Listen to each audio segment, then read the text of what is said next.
Hola a todas y a todos. Como ustedes saben, la sesión pasada no pudimos tener nuestra clase regular por las actividades que se realizaron en la universidad, donde nos pedían que termináramos todas las actividades a cierta hora y eso por supuesto afectaba, digamos, el desarrollo normal de nuestra clase.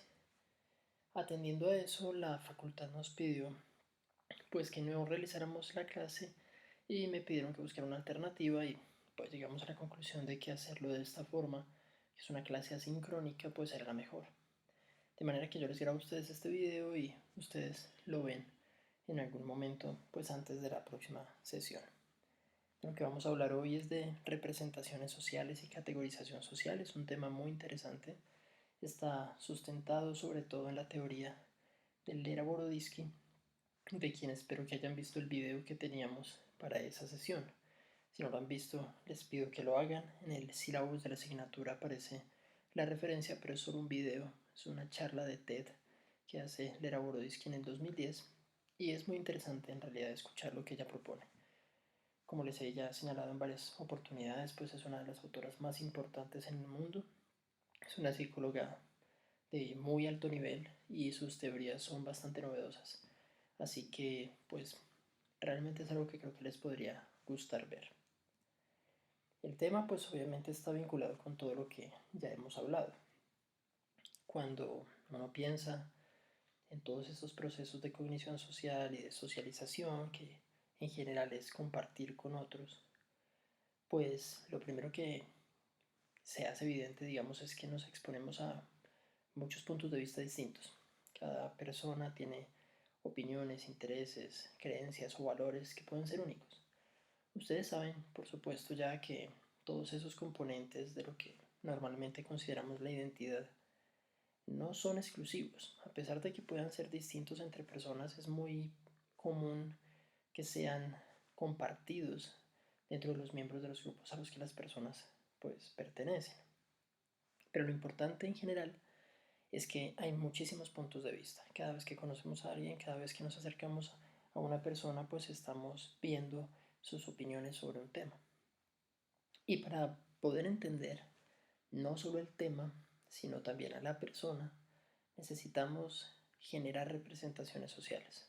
El concepto de representación social no es tan fácil de definir como uno esperaría, porque para ello se necesita primero definir el concepto básico de representación mental. No sé si algo de esto ya lo hayan visto, tal vez en la clase de procesos cognitivos, pero les voy a dar la explicación que se presenta desde la cognición social como campo de investigación, que como saben pues es el enfoque que asumimos en esta clase. Las representaciones mentales se refieren a las formaciones que tenemos de nuestro sistema cognitivo. El sistema cognitivo, por supuesto, pues se refiere a esa base biológica, a lo que consideraríamos que es nuestro cerebro y que además está extendida en nuestro cuerpo. Ese sistema nos permite llevar a cabo todos los procesos cognitivos que tenemos, la memoria, el lenguaje, las emociones, la percepción, todo lo que ustedes ya han visto que conocemos como procesos cognitivos, algunos básicos como la percepción o la atención y otros más complejos como el lenguaje o el razonamiento. En general, todas esas capacidades psicológicas que llamamos procesos cognitivos generan algo, llevan a cabo, digamos, un producto que en lenguaje cotidiano es a lo que nos referimos como pensar. Cuando decimos que una persona está pensando en algo, normalmente estamos utilizando un lenguaje cotidiano para decir que esa persona tiene algo, entre comillas, en su cabeza. Tiene una idea, tiene un pensamiento, tiene una imagen mental. El término técnico de todos esos conceptos es representación mental. La representación es una forma de comprender el mundo que está ahí afuera. Es decir, cuando ustedes observan cualquier tipo de objeto o cualquier tipo de eh, artefacto, por ejemplo, una fruta, un animal o un evento como una tormenta, por ejemplo, son cosas que están pasando en el mundo. Digámoslo de alguna manera, están ocurriendo fuera de la persona. Pero para poder pensar en ellos, yo necesito formar una representación mental. Y la representación mental sería una visión interna, es decir, dentro de nuestro propio sistema cognitivo, de eso que está afuera. Entonces yo puedo ver una silla, y la silla es un objeto del mundo, pero yo la represento en mi cabeza. Yo genero una representación mental sobre la silla. El tema de representaciones mentales es muy fundamental en psicología. Al menos algunos psicólogos y desde al menos algunas corrientes, pues se asume que las representaciones mentales son la base de todo el pensamiento, de todo lo que una persona o un animal haga. Incluso desde la visión de la cognición social y de la psicología cognitiva a partir de los años 70, se asume que incluso las máquinas podrían tener representaciones mentales, porque tienen un sistema cognitivo que procesa información. Ese sistema pues es artificial, pero aún así es capaz de llevar a cabo los mismos procesos que nosotros. Entonces, de manera general, para poder entrar en el tema, tiene que quedar claro el concepto de representación mental. Es esa formación de ideas, de impresiones, de imágenes sobre el mundo externo, sobre eso que está afuera. Las razones de por qué tenemos representaciones mentales, es decir, el valor evolutivo de esto, pues son bastante claras, a decir verdad, las conocemos muy bien. Las representaciones mentales básicas nos permiten pensar en cosas que no estamos viendo. Yo pude haber visto una silla el día de ayer, pero todavía soy capaz de recordar esa imagen que tengo, soy capaz de activar la imagen en mi cabeza y puedo visualizarla, si quieren verlo de esa manera. Entre comillas, podemos ver mentalmente la silla incluso si no la tenemos físicamente al frente. Poder pensar en cosas que no estamos viendo nos desliga del momento presente. Es decir, ya no somos animales atados a una realidad presente, a este lugar en el que estoy y a este momento. Porque a través de mis representaciones mentales puedo pensar en cosas que ya ocurrieron, cosas que apenas van a ocurrir, o cosas que incluso sean imposibles, que solo ocurren en mi cabeza. Las representaciones mentales tienen una gran función adaptativa entonces, y sabemos que los seres humanos tienen la capacidad de representaciones mentales por procesos evolutivos durante cientos de miles o millones de años, al parecer. Pero lo que quiero que entiendan acá es que las representaciones mentales, aunque son fundamentales, son solo la primera parte de toda esa capacidad que tenemos de pensar en cosas que no estamos viendo. Pensar en una silla, por ejemplo, o pensar en una fruta, solamente pensarla, visualizarla en nuestra cabeza, digamos, definirla en nuestra cabeza, es increíblemente útil. Pero cuando hacemos esos procesos nos referimos a dos tipos de representación fundamentales. Lo que llamamos representación del mundo natural, que se refiere exclusivamente a animales, frutas, plantas, fenómenos naturales, como una tormenta, como una sequía, como un terremoto. Cualquier cosa que pertenezca al mundo natural que no haya sido hecha por nosotros, somos capaces de representarlas y a ese campo le llamamos representación del mundo natural. Las cosas hechas por nosotros, los artefactos, las herramientas, es lo que consideramos representación del mundo artificial. Cualquier cosa que no sea natural, que sea hecha por el ser humano, que sea una creación nuestra, soy capaz de representarla también. Puedo pensar en una silla, puedo pensar en un arma, puedo pensar en un automóvil, y no son fenómenos naturales, no son objetos que existen en la naturaleza, independientemente de nosotros, son cosas que nosotros hemos creado. Tener representaciones básicas del mundo natural y del mundo artificial es muy útil, pero tal vez lo más importante que podemos representarnos socialmente pues es a las personas. Y en este sentido, las personas no serían consideradas ni como un producto del hombre, ni tampoco a la manera, digamos, de un producto puramente natural. Las personas no somos simplemente un animal más, porque desde este campo no pensamos a cada individuo aislado, sino a los grupos. Y los grupos humanos, como hemos venido viendo a lo largo de todo el semestre, son creaciones. Creaciones nuestras, creaciones culturales. De manera que pensar en las personas en términos de los grupos a los que pertenecen es lo que llamamos representación social. Y solo para que se entienda, las representaciones mentales del mundo natural y artificial son esas imágenes. Cuando tenemos una representación social, también tenemos una imagen, también tenemos una definición con palabras, también podemos pensar a los grupos humanos. La única diferencia entre una representación mental y una representación social es entonces el contenido. Si el contenido de la representación es natural o artificial, son representaciones mentales. Y si el contenido es social, pues son representaciones sociales. Cuando formamos representaciones sociales, entonces lo hacemos para poder dar cuenta, como dice la diapositiva, de esa diversidad de actitudes, prácticas, ideas, en fin.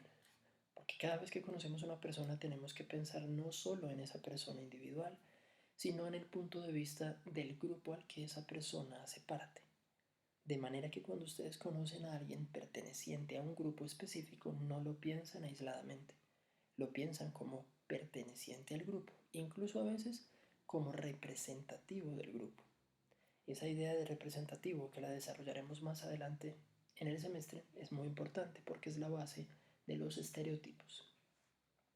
De manera que piensen una situación que ocurrió tan solo la semana pasada aquí en Colombia, y fue esa batalla campal cerca del aeropuerto entre taxistas y conductores de plataformas. Cuando ustedes piensan ahí en esa situación social, pues hay claramente dos grupos sociales distintos. Uno puede pensar en los taxistas como un grupo social específico, y ya hemos visto en el curso a qué nos referimos con grupo social. Es un grupo de personas que tienen creencias, tienen valores, tienen códigos de conducta específicos o tienen prácticas específicas si queremos pensarlos como una comunidad de práctica, que por supuesto también sería válido. De cualquier manera, los taxistas pertenecen a ese grupo. Y la razón por la cual ninguno de ustedes pertenece a ese grupo precisamente es por la diferencia en creencias, actitudes, prácticas o códigos de conducta. Cuando ellos mismos se identifican como un grupo, ellos hacen esa diferenciación intergrupal de la que ya hemos hablado en clase. Lo interesante aquí en la situación es pensar ellos como grupo qué opinan de otro grupo distinto, en este caso de los conductores de plataformas. Cualquier conductor de Uber, cualquier conductor de InDrive, cualquier conductor de otras plataformas es visto como perteneciente a un grupo distinto con valores, creencias, códigos de conducta y prácticas diferentes.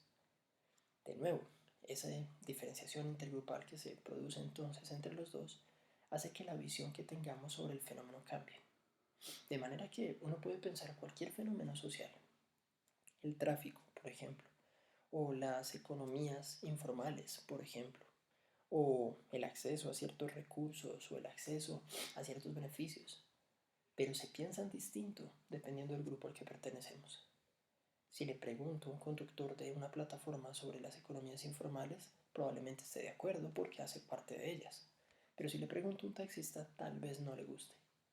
La única razón, según esta teoría, que genera esa visión distinta es la pertenencia al grupo. De manera que la representación aquí, en términos de representaciones sociales, es qué piensa un conductor de plataformas sobre un taxista, qué piensa un taxista sobre un conductor de plataformas, qué piensa un taxista sobre ellos mismos, qué piensa un conductor de plataformas sobre ellos mismos, y más interesante aún, qué pensamos todos desde afuera, es decir, los que no pertenecemos a ninguno de esos dos grupos. Cuando ustedes vieron esa noticia, cuando se enteraron que esto había ocurrido en Bogotá, ¿qué pensaron? ¿Cuál fue la primera formación, digámoslo así, representacional que tuvieron? La primera idea, el primer pensamiento. Cuando uno piensa en estos grupos, uno puede pensar muchas cosas sobre ellos, pero lo interesante es que son generalizaciones. No estamos pensando a cada persona en particular.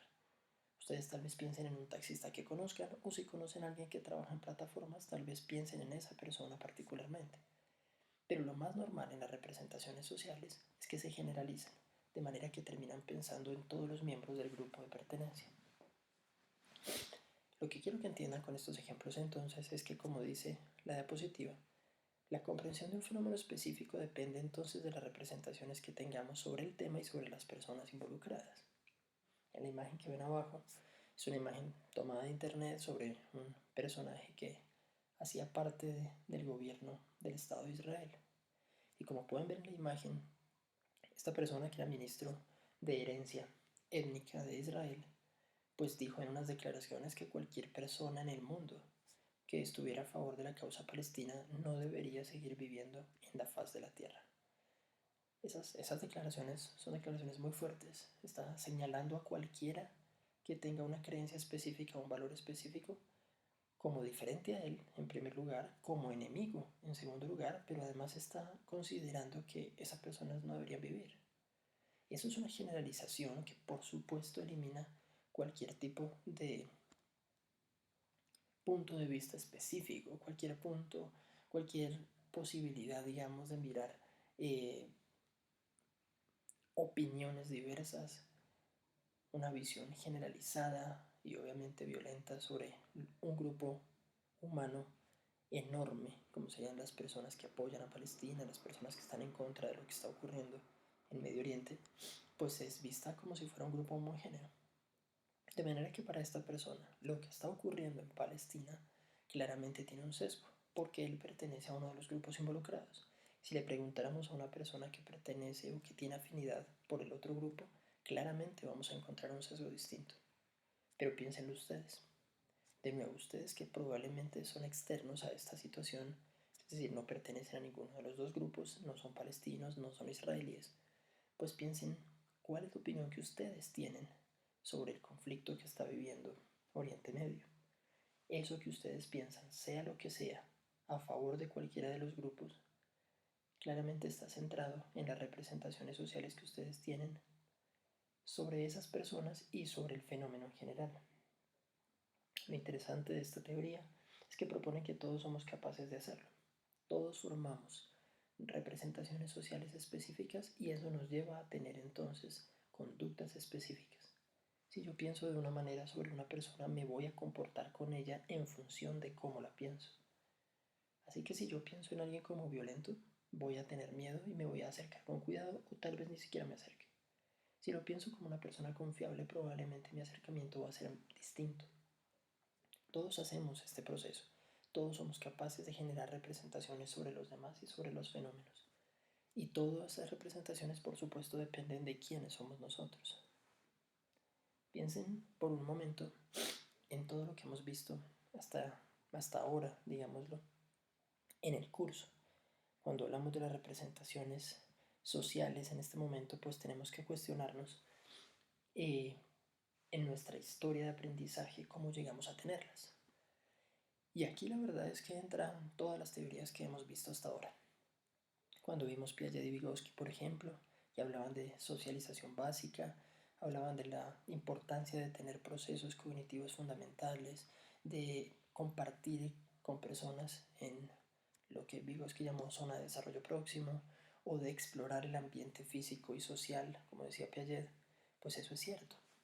Las representaciones sociales que ustedes tengan ahora dependen de los grupos en los que han venido creciendo.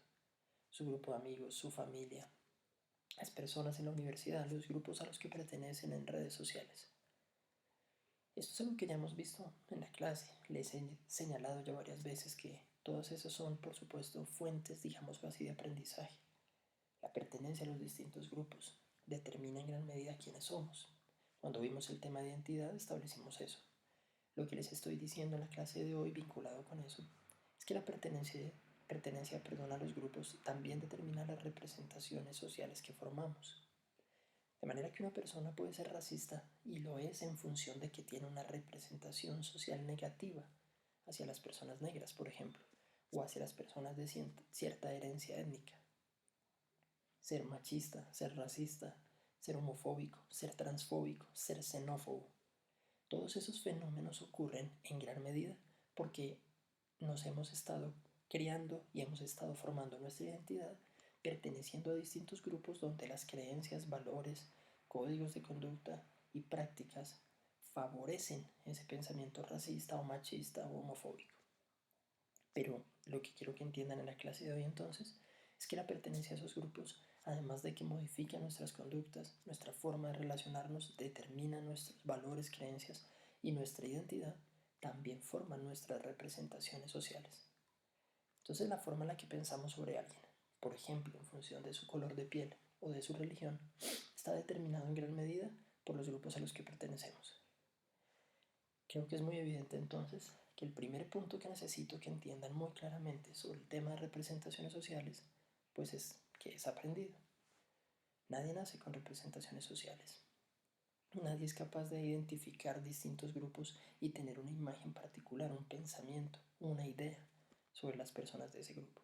Nadie nace teniendo siquiera una visión sobre sí mismo, sobre quién es, sobre en qué consisten los grupos a los que uno mismo pertenece. Vamos formando esto con la edad, vamos formando esto con los procesos de socialización, con el encuentro con los demás. Entonces esas representaciones sociales se van formando en nosotros a través del aprendizaje. Por supuesto, si lo están pensando, todo el tema que vimos de Bandura también entra aquí. Seguir un modelo particular también puede significar establecer representaciones sociales específicas porque ese modelo las favorece. Cuando tenemos un modelo de conducta y el modelo de conducta muestra conductas, creencias o actitudes sobre cierto grupo social, eso puede influenciar en nosotros la formación de una representación. El análisis que ustedes hicieron de la película de Historia Americana X muestra muy claramente eso. Por supuesto, y el modelo de conducta principal de toda la historia es el papá de Derek. Derek aprende de él y a su vez Danny aprende de Derek. También el Dr. Sweeney, el profesor, el Dr. Sweeney, pues es un modelo de conducta para Derek. Y es un modelo de conducta de valores, creencias y códigos de conducta distintos a los del papá o a los de Cameron, el líder, por ejemplo, del grupo neonazi. Pero cuando pensamos en Derek entonces, la pregunta fundamental es de quién aprendió más. Según la teoría de Bandura que ya revisamos, uno puede aprender de todos, distintos modelos, incluso con valores diferentes, porque como no todos lo que aprendemos lo llevamos a cabo, pues puedo aprender creencias, valores, códigos de conducta o prácticas, incluso que no ejercito, que no ejecuto, que no llevo a la práctica, simplemente los aprendo conceptualmente. Pero lo interesante, y tal vez es lo más interesante de toda la película, es que todos esos procesos de socialización de Derek y luego de Danny hacen que formen representaciones sociales sobre los demás. El odio que Derek tiene hacia las personas negras y hacia los judíos, que es muy evidente en la película, por supuesto es producto de esto. Son representaciones sociales negativas sobre el otro. Y es muy claro, por ejemplo, con Murray, con el novio de la mamá. Si vieron la película completa, lo habrán visto. Eh, la mamá sale con un hombre que es judío y Derek, cuando se vuelve neonazi, pues por supuesto considera que este personaje es súper negativo, pero lo está juzgando no a él, está juzgando su pertenencia al grupo. Cuando piensa en Murray, piensa en los judíos en general, y los judíos en general pues son un grupo enorme de millones de personas. Las representaciones sociales nos llevan a eso, a generalizar, a perder de vista, digamos, los detalles, las características individuales del otro. Esto es algo que es básico en todos los fenómenos que vamos a ver más adelante en el curso cuando veamos la idea central del prejuicio y la discriminación. Y es que cuando pensamos en los demás, siempre ignoramos a la persona para pensar en el grupo en general. Una persona racista no está viendo a una persona particular, está viendo a alguien en función de su color de piel y lo generaliza considerando que todas las personas de ese grupo, todas las personas con ese color de piel son iguales.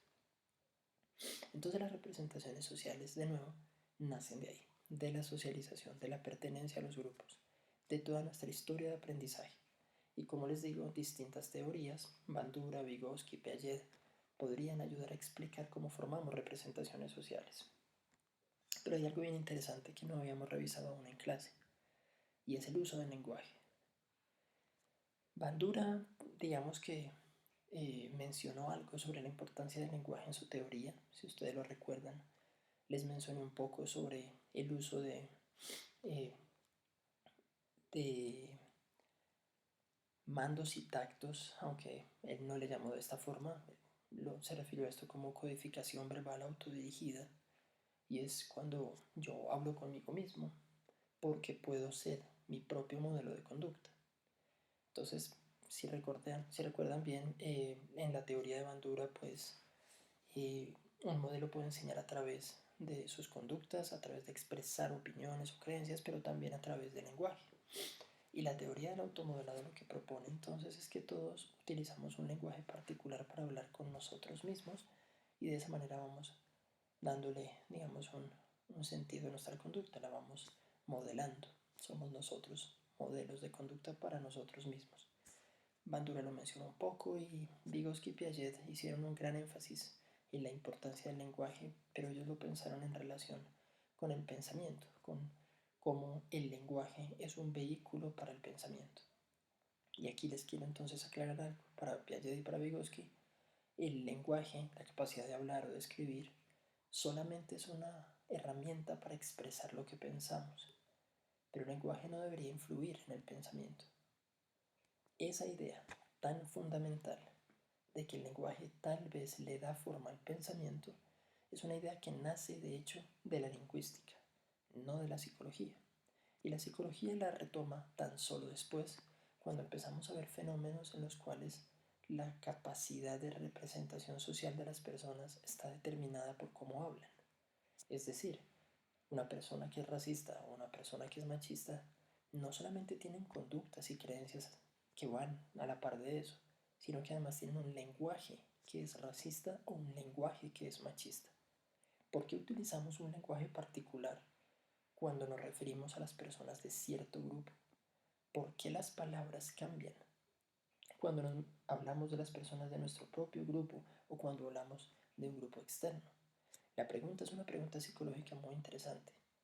Y lo que quiero que entiendan acá con el ejemplo de la diapositiva pues es muy claro. Si ustedes recuerdan, esto pasó hace algunos años aquí en Colombia en un bombardeo que el ejército hizo, un campamento de la guerrilla, pues salió el comandante del ejército a decir que unos 22 niños que habían muerto en ese bombardeo no eran menores de edad, eran máquinas de guerra.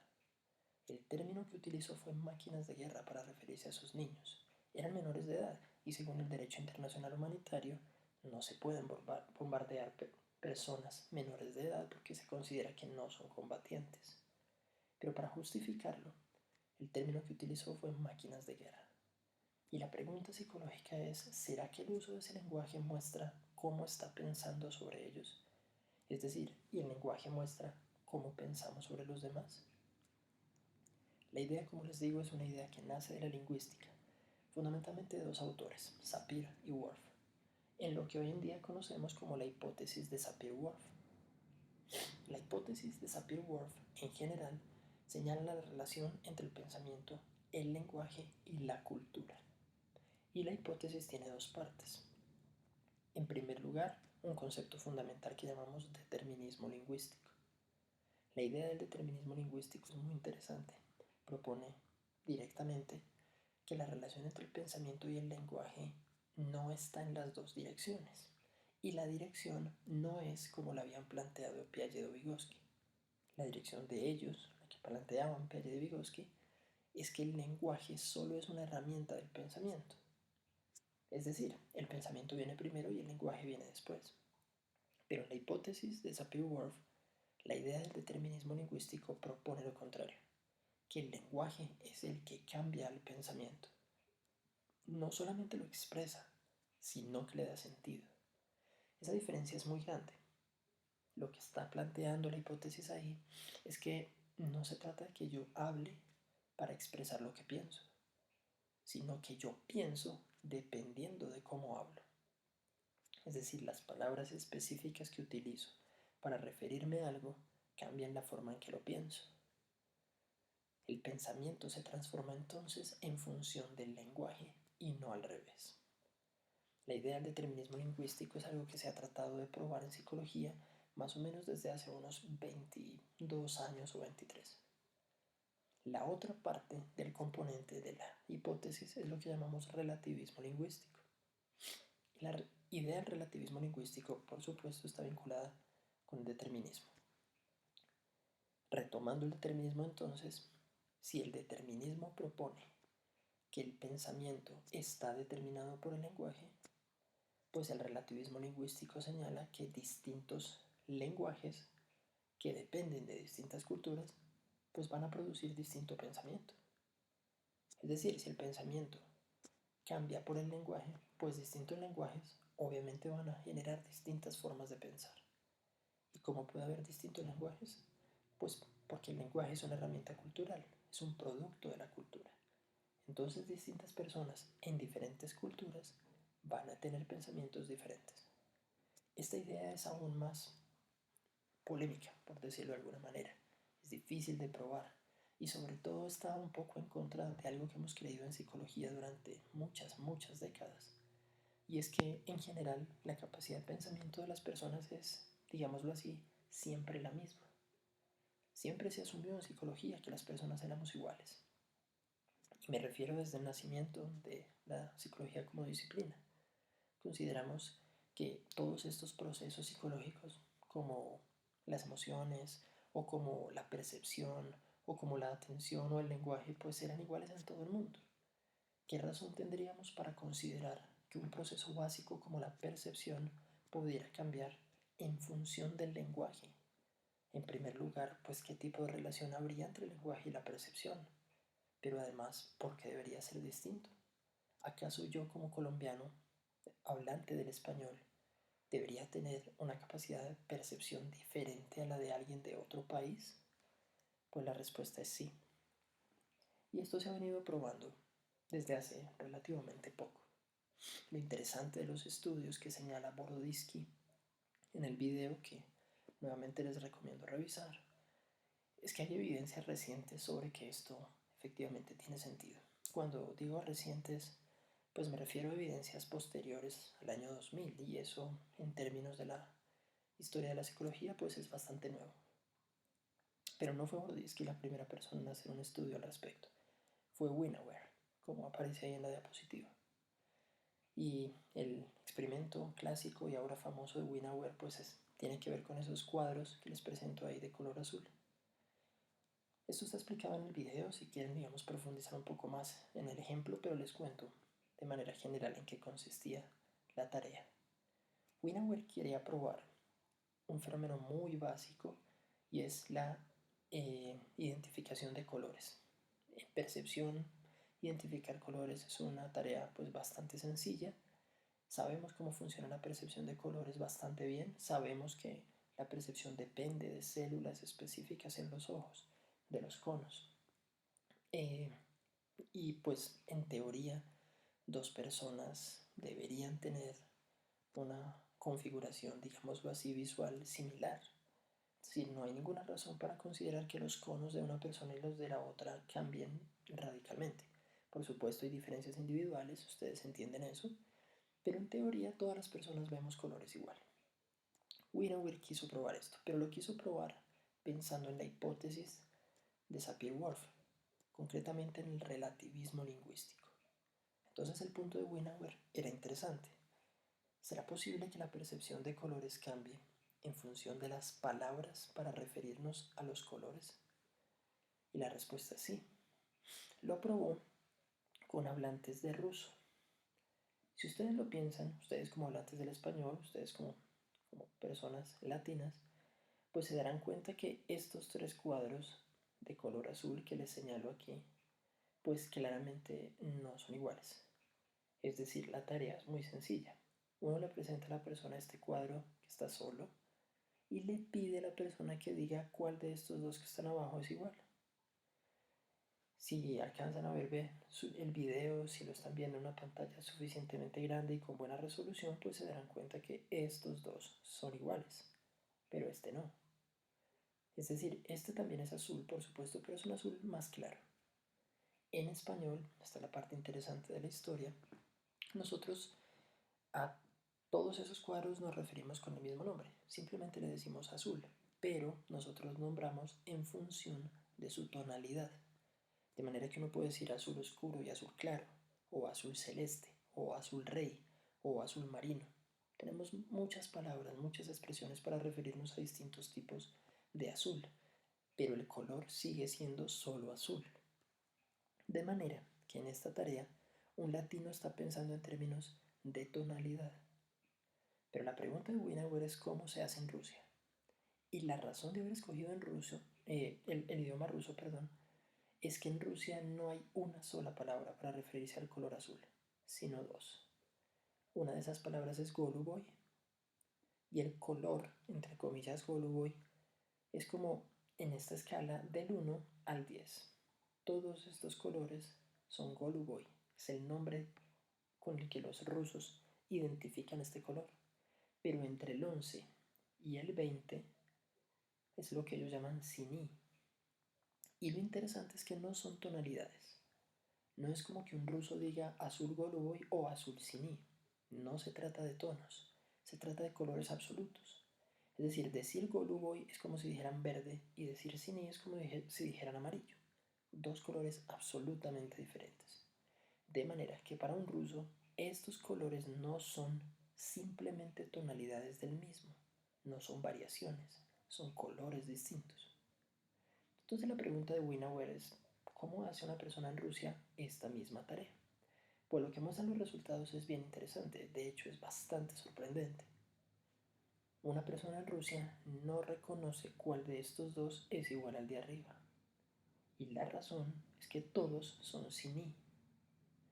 La diferencia es que este, por ejemplo, es un siní 11, mientras que estos dos son un siní 13 o 14. Pero siguen siendo siní. Es decir, para un ruso, este es un color siní, esto es siní y esto es siní. Entonces, ¿cuál es igual? Todos son iguales. Pero para un colombiano no. El colombiano nota la diferencia porque piensa en tonalidades, mientras que el ruso no nota la diferencia porque está pensando en colores absolutos. Para un ruso es como si todos simplemente fueran, diríamos nosotros, azul. Para ellos son siní todos, entonces no nota la diferencia. Eso es un dato bastante sorprendente. Está en contra de todo lo que pensamos en psicología. Porque la explicación no puede estar sobre la base fisiológica. No se trata de ninguna manera de que las personas en Rusia tengan conos o bastones distintos en sus ojos.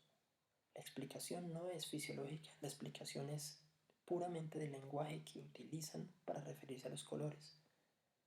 Entonces no es una cosa fundamentalmente cultural. La única diferencia entre un colombiano y un ruso en esta tarea es el lenguaje que usan. Y el lenguaje en español permite ver tonalidades, nos referimos a las tonalidades de un solo color, mientras que el lenguaje en ruso les hace ver colores distintos dependiendo de si es Goluboy o Siní. De manera que si todos los cuadros son Siní, pues todos se van a ver iguales. Esto de verdad revolucionó muchísimo el campo del estudio en la cognición social, porque la pregunta era muy interesante. Si puede cambiar la percepción en función del lenguaje, pues puede cambiar todo. Cualquier fenómeno en que podamos pensar nosotros, cualquier fenómeno psicológico, podría modificarse solamente por el lenguaje que la persona utiliza. Esto abre un campo enorme de investigación. El uso de las emociones, nuestra capacidad de razonamiento causal, nuestra capacidad de representar conceptos abstractos, nuestra capacidad de tomar decisiones podría cambiar solamente en función del lenguaje que tenemos. Y el lenguaje cambia dependiendo de la cultura, de manera que la conclusión es bastante evidente. Una persona en Colombia y una persona en Rusia no perciben igual. Entonces habría que decirlo de la forma correcta. Si la percepción hace parte de los procesos cognitivos, por lo que acabo de decir es que una persona en Colombia y una persona en Rusia no piensan de la misma forma, solo por su lenguaje.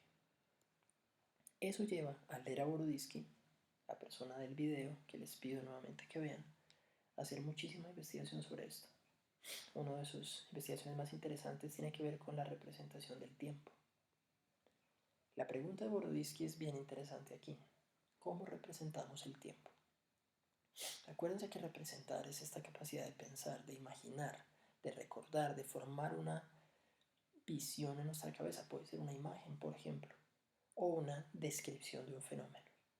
Si yo les digo a ustedes que se representen el tiempo, lo que les estoy pidiendo es piensen en él. Pero ¿cómo pensamos en el tiempo si nunca lo hemos visto? No hemos visto el tiempo porque el tiempo no es un objeto físico, no es material. El tiempo es un concepto abstracto y los conceptos abstractos no se pueden ver. De manera que la pregunta de Boroditsky es ¿de qué manera lo representamos? ¿Cómo hacemos para manejar el concepto de tiempo todos los días si no podemos verlo? Y Boroditsky se da cuenta que utilizamos expresiones del lenguaje para referirnos al tiempo. Y eso de hecho es bastante extraño. Piensen en expresiones en español, como cuando decimos hay que dejar el pasado atrás. La expresión dejar el pasado atrás pareciera mostrar que el pasado es un lugar, que se encuentra físicamente detrás de nosotros. O cuando decimos hay que avanzar hacia el futuro. De nuevo estamos pensando el tiempo como un lugar físico delante de nosotros y tenemos que movernos hacia él. Pero ¿por qué usamos esas nociones? Y la pregunta fundamental, ¿todas las personas tienen la misma noción? Pues la respuesta es no. Brodisky encuentra, por ejemplo, a los indígenas Aymara en Bolivia. Y los indígenas Aymara tienen una noción completamente contraria del tiempo. Para ellos el futuro se encuentra atrás, no adelante como para nosotros. Eso puede sonarnos raro a nosotros. Es decir, estamos acostumbrados a pensar en que el futuro es algo hacia donde nosotros nos movemos. Vamos hacia el futuro, como si el futuro fuera un lugar que queda al frente. Entonces nos cuesta pensar por qué los aymaras lo piensan al revés, porque ellos piensan que el futuro está atrás. Pero si se dan cuenta, que nosotros lo pensemos hacia el frente es igual de extraño. ¿Cómo llegamos a la conclusión de que el futuro es un lugar que está allá, hacia el frente, más allá de nosotros? Hay muchísima investigación sobre esto. Brodisky encuentra, por ejemplo, que las personas en Grecia tienen una noción del tiempo que no es lineal.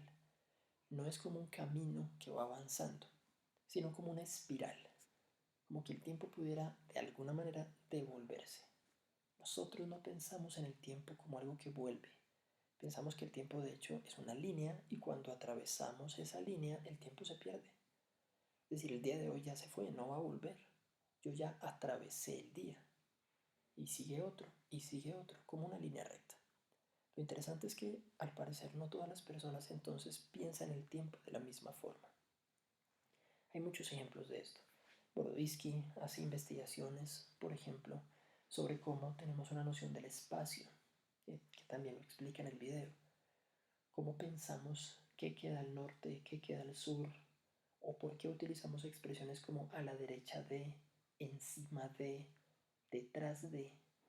¿Qué noción tenemos? ¿Qué representación mental formamos sobre el espacio? Y lo que encuentra es lo mismo, el espacio, la noción del espacio, la representación mental del espacio cambia dependiendo de la cultura. Y los indígenas, por ejemplo, australianos, que explican el video, no tienen la misma noción del espacio que tenemos nosotros. Hay muchísima evidencia de esto, hay muchísimas investigaciones. Pero aquí les quiero aclarar algo. Brodisky, que como les había señalado es la autora que más sabe en el mundo sobre estos fenómenos de determinismo lingüístico y relativismo lingüístico, pues comenzó sus investigaciones hace relativamente poco, hace unos 20 años, y eso es poco en términos de la carrera, de la disciplina, quiero decir. Entonces, ella ha avanzado muchísimo en la investigación del vínculo entre el lenguaje y el pensamiento, pero hay temas a los que todavía no ha llegado, digámoslo de alguna manera. Para que me entiendan a lo que me refiero es que los estudios de Brodisky muestran la relación entre el pensamiento y el lenguaje, pero en el pensamiento se ha concentrado en procesos básicos, como la percepción, la memoria o la orientación espacial. Pero hay fenómenos sociales a los que todavía no se le ha dado respuesta. Es decir, no hay investigaciones, ni siquiera de Brodisky, sobre cómo el lenguaje puede transformar la capacidad de representar socialmente. Recuerden, el tema de representación social es el tema que estamos tratando aquí. Es decir, les estoy contando la teoría de Brodisky para que entiendan que el lenguaje transforma la capacidad de pensar. Pero si transforma la capacidad de pensar en cuanto al tiempo, tal vez el lenguaje también transforme la capacidad de pensar en cuanto al color de piel de las personas, su estrato, su género. Esos fenómenos que son sociales y que explicarían fenómenos sociales como el machismo, como el racismo, como la xenofobia, todavía no se han investigado desde la teoría de Brodisky. Eso es un campo por explorar. Parte de lo que yo quiero con esta clase precisamente es que si a alguno de ustedes les interesa esto, vean la posibilidad de hacer investigación al respecto. Brodisky lleva 20 años trabajando en estos temas, pero los temas hasta ahora, como les digo, son en procesos cognitivos básicos, como la memoria o la percepción. Eventualmente vamos a trabajar esto en términos de procesos sociales. Y puede ser que tarden muchos años para que eso pase, pero es un tema que hay que investigar. Para vincular esto entonces con algo que vamos a ver más adelante, les cuento de otro de los estudios de Boroditsky. Y es un estudio interesante sobre cómo representamos los conceptos abstractos en términos de género. Tal vez el estudio más relacionado con algo social que ha hecho Boroditsky sea este. Si se dan cuenta ahorita que les explique, pues notarán que no es un estudio enfocado, por ejemplo, en nociones de género. No era la idea central de Boroditsky. Pero sí se preguntó, ¿cómo nos representamos los conceptos abstractos cuando el lenguaje tiene marcadores de género? Para que me entiendan eso, quiero que comprendan una cosa fundamental de algunos idiomas. Idiomas como el español tienen marcadores de género. El concepto marcador de género se refiere a todas las herramientas del lenguaje que me permiten señalar que algo es masculino, femenino o neutral. Entonces, por ejemplo, en español, si yo quiero referirme a un hombre que ejerza la medicina, digo doctor. Pero si quiero referirme a una mujer que ejerza la medicina, digo doctora. Esa terminación en A es un marcador de género del español. Es decir, en español utilizamos terminaciones como A para referirnos a marcadores femeninos. Doctora, abogada, arquitecta, ingeniera. Entonces la terminación A es un marcador de género. Esto es un concepto de lingüística digamos fundamental, pero que en psicología también trabajamos. Entendemos los marcadores del lenguaje. Otro marcador, por supuesto, es el uso, de artículos.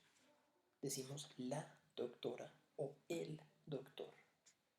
Esos artículos, la o el, o los, o las, son artículos que marcan el género en el idioma español.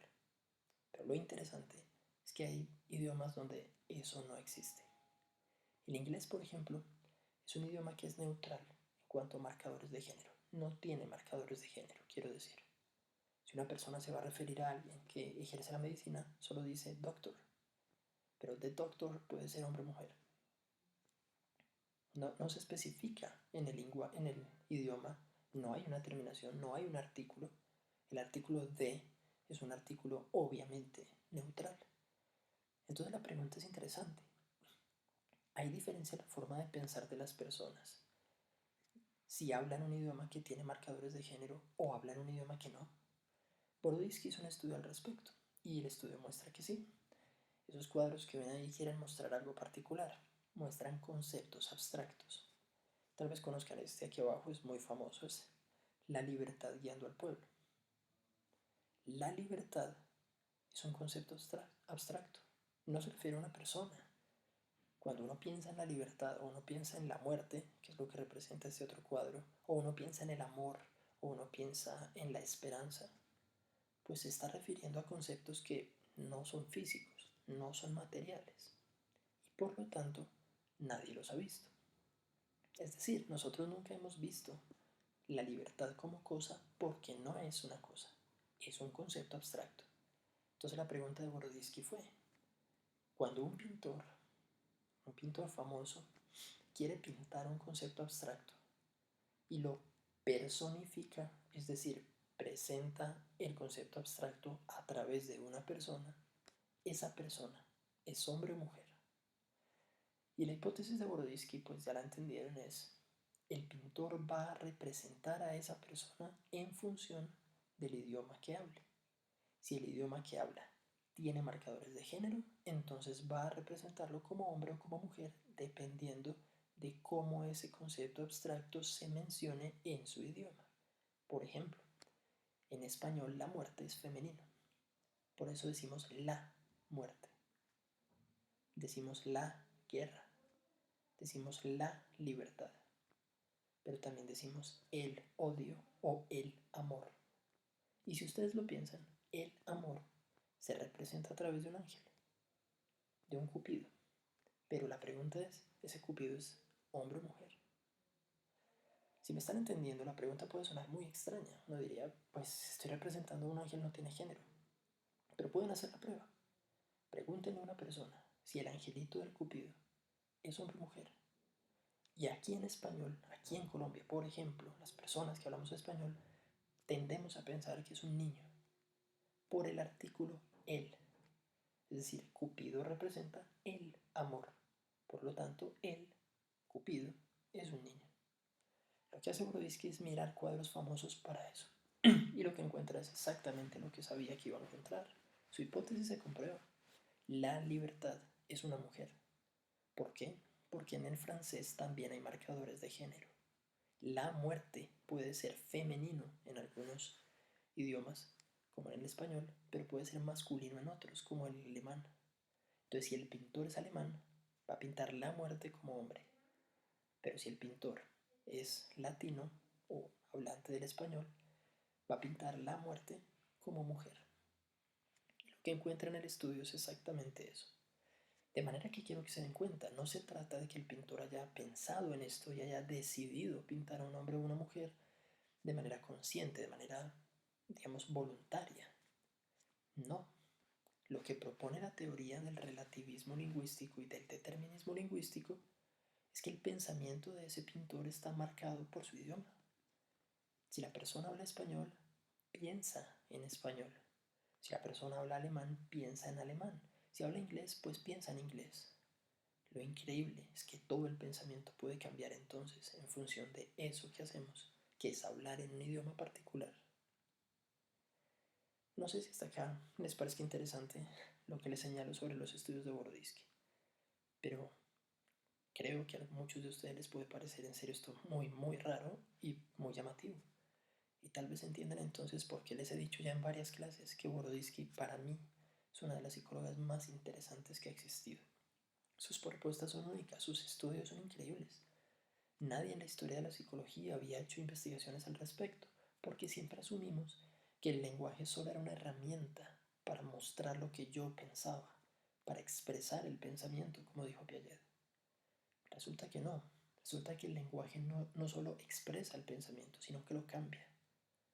Y si el lenguaje cambia la forma de pensar, pues cambia las representaciones. Y si cambia las representaciones, cambia la conducta. Hay mucha investigación que se puede hacer sobre esto. Para vincular esto, obviamente, con lo que vamos a ver más adelante en la clase, pues quiero que lo entiendan desde ya. Aplicado, digamos, a fenómenos sociales, que es lo que más nos interesa en este curso, pues la teoría funciona bien. Les repito, Brodisky no ha hecho investigaciones sobre esto aún. No ha hecho investigaciones sobre el vínculo entre el lenguaje y el racismo, por ejemplo, o entre el lenguaje y el sexismo, o entre el lenguaje y la xenofobia. Esos son temas que todavía se tienen que explorar, pero son temas en los que claramente tiene sentido pensar que el vínculo existe, que esto sigue aplicando ahí. Otros enfoques, digamos, sí han estudiado esa relación o algo parecido al menos. En ciencias sociales hay un fenómeno clásico, hay un campo de investigación clásico que se llama análisis de discurso. Y el análisis de discurso lo que propone es que cuando se analiza la forma de hablar de las personas, su discurso, se pueden ver ideas específicas detrás de lo que dicen. El análisis de discurso se aplica, por ejemplo, a discursos políticos. ¿Cómo habla un político? ¿Por qué utiliza las palabras que utiliza? Y creo que ustedes pues ya entienden la idea. Ningún político nunca utiliza palabras sin pensarlas muy bien antes, porque las palabras específicas que use determinan lo que las personas piensen de esas palabras. Es decir, cuando un político, por ejemplo, quiere señalar que dentro de su gobierno hubo algo malo, pasó algo malo, se equivocaron en algo, normalmente los políticos no asumen una responsabilidad personal, normalmente no van a decir yo me equivoqué, utilizan la expresión se cometieron errores.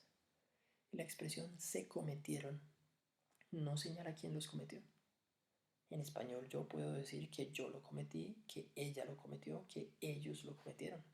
Pero cuando uno dice se cometieron, está eliminando por completo a la persona responsable. Y ahí la responsabilidad se pierde. Pero lo interesante entonces es por qué decirlo de esa manera. ¿Es voluntario? La respuesta es sí. El político que dice esa expresión lo dice sabiendo exactamente que a la gente le va a sonar como que ese error no fue específicamente de nadie y se diluye la responsabilidad entonces. De hecho, el análisis de discurso ha llevado a una investigación, a un campo, perdón, aplicado a la psicología que se llama psicología política. Y la psicología política en parte consiste en que pues un psicólogo que entiende este tipo de teorías y otras teorías asesora políticos sobre cómo hablar, cómo vestirse, cómo utilizar lenguaje no verbal. Nunca nada de lo que un político diga simplemente lo dijo porque se le ocurrió en el momento. Todo tiene un guión, todo está pensado. ¿Qué mensaje quiero transmitir a la gente? ¿Qué mensaje quiero transmitir a los demás?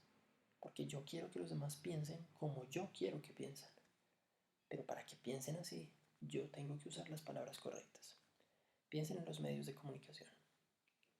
Esto es algo que se ha estudiado durante 50 años en análisis de discurso. Los medios de comunicación piensan exactamente en cada cosa. En una portada de revista, por ejemplo, piensan muy bien la foto, dónde ubican la foto, qué palabras utilizan, dónde ponen las palabras, qué tamaño tienen esas palabras, qué tipo de palabra específica y en qué color la presentan. Porque todo eso genera un impacto distinto en la gente que la lee. Pero aquí es donde entra la teoría de nuevo. Si ustedes ven una portada como esta portada genera miedo.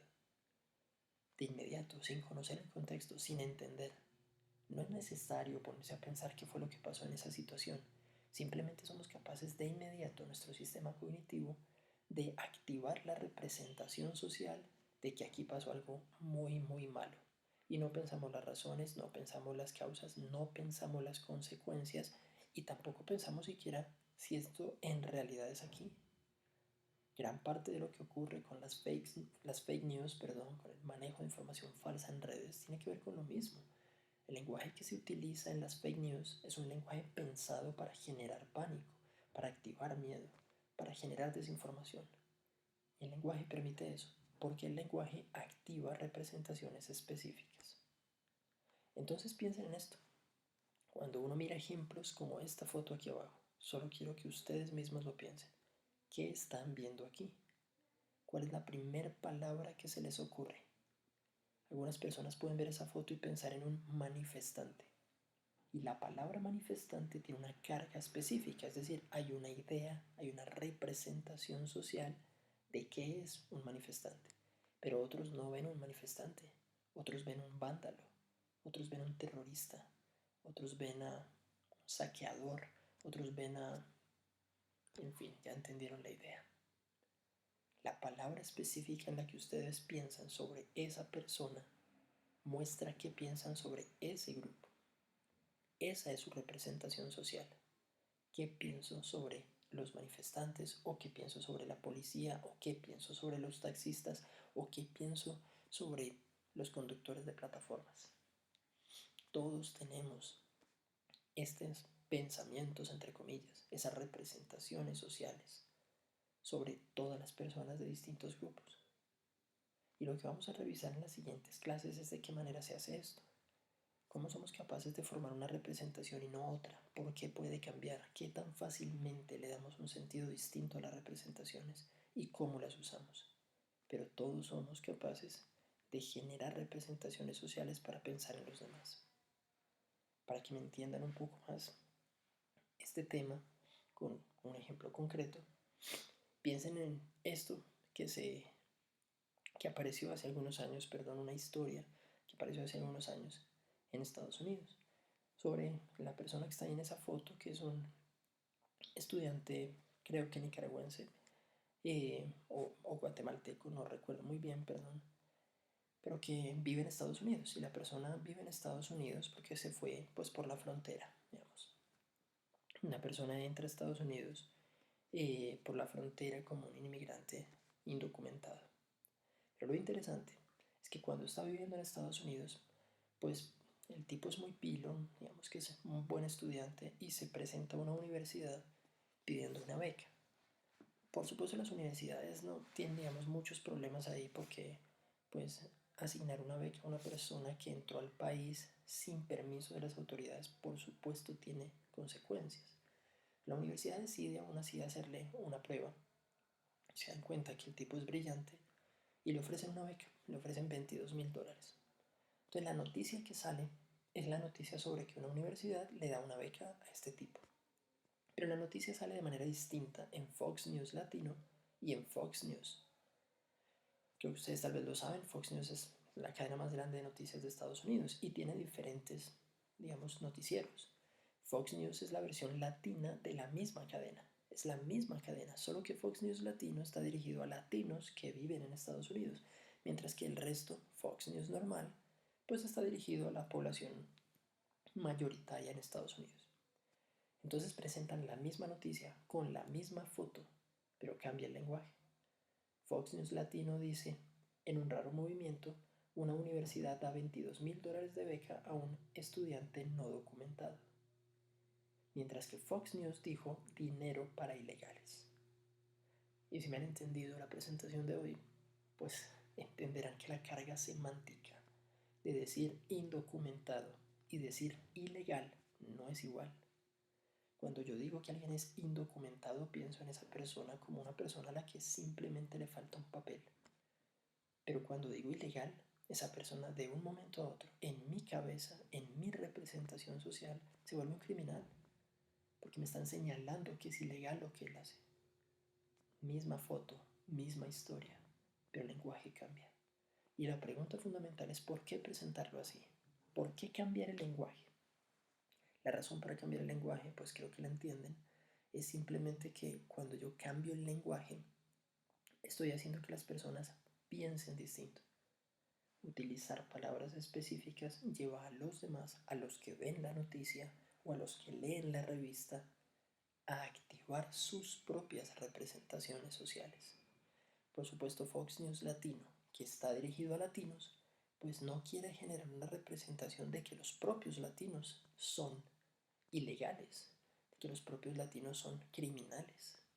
Pero el resto de Fox News, dirigido a una población mayoritariamente blanca, y esto fue en la época de Trump, que además sabemos cómo eran sus políticas anti-inmigración, pues claramente lo que querían es que la gente activara la noción de que los inmigrantes son un gran problema, de que los inmigrantes son efectivamente ilegales, son criminales y están rompiendo la ley. Entonces el noticiero sabe exactamente qué palabras utilizar, porque las palabras que utiliza activan representaciones sociales en su audiencia. Si se dan cuenta, chicos, esta es exactamente la aplicación de la idea del determinismo lingüístico y del relativismo lingüístico. Pero como les dije, esto es algo que apenas se está empezando a investigar desde la psicología, porque las investigaciones, digamos, pioneras de esto, de Boroditsky, que son apenas de hace 20 años, pues están estudiando hasta ahora la relación del lenguaje con los fenómenos básicos. Lenguaje y memoria, lenguaje y percepción, lenguaje y razonamiento causal.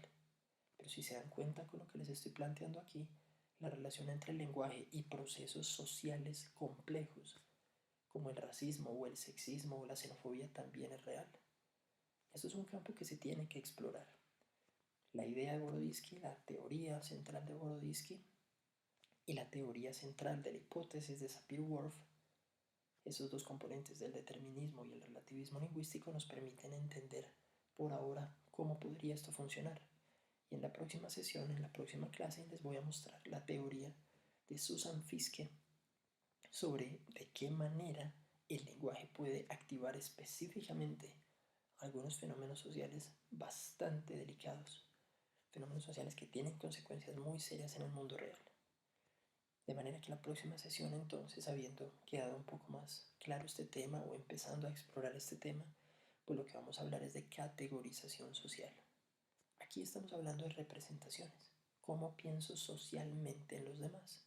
¿Cómo pienso los demás como personas que pertenecen a grupos, no como personas individuales? Recuerden el ejemplo. No se trata de qué pienso yo sobre esta persona, sobre ese estudiante. No, se trata de qué pienso yo sobre los latinos en general o sobre los inmigrantes en general. Esa persona solo representa un grupo. Y las representaciones sociales no son sobre personas individuales, son sobre grupos. Creo que con esto queda entonces un poco más claro que las representaciones sociales claramente están vinculadas con lo que ya hemos visto en clase, con los procesos de modelamiento con los procesos de socialización de Bandura, de Vygotsky, de Piaget, pero también con el lenguaje. Y lo que vamos a hablar en las próximas semanas, hasta el final del semestre, en todo este corte, pues será esa relación. ¿Cómo se presenta esa relación entre la formación de representaciones sociales específicas y procesos como el uso del lenguaje? Por lo pronto, pues es la presentación que quería hacerles hoy, un poco más corta, porque no puedo estar con ustedes ahí para interactuar, para preguntarles, para pedirles ejemplos, para escuchar sus preguntas, así que pues la sesión es claramente más corta, pero espero que hayamos podido cubrir el tema que quería mostrarles. Por supuesto, espero que puedan ver este video corto antes de la próxima sesión y si tienen preguntas las podemos resolver al comienzo de la clase. No está de más que les recuerde que tenemos una lectura pendiente para esa sesión. Está en el syllabus desde comienzo de semestre señalada. Ojalá la revisen. La lectura de Susan Fiske es realmente muy interesante. Es de nuevo otra de estas autoras fundamentales en la psicología. Y es una lectura que está en inglés y digamos que pues tendrán que sacarle un poco de tiempo. No es difícil, pero tiene información que hay que revisar con cuidado. Los conceptos pueden no ser tan fáciles, de manera que les pediría que le saquen tiempo. También les recuerdo, este es el tema central sobre el que estamos haciendo el laboratorio. Yo se los expliqué distinto cuando les hice la presentación del laboratorio porque no podía sesgarlos, obviamente, pero quiero que se den cuenta que pues lo que hicimos en el laboratorio fue revisar una información con unas palabras específicas. Y lo que les voy a mostrar más adelante y vamos a evaluar en el examen que hagamos sobre esto, pues es de qué manera esas palabras específicas que se usaban en la información del laboratorio determinaron sus respuestas.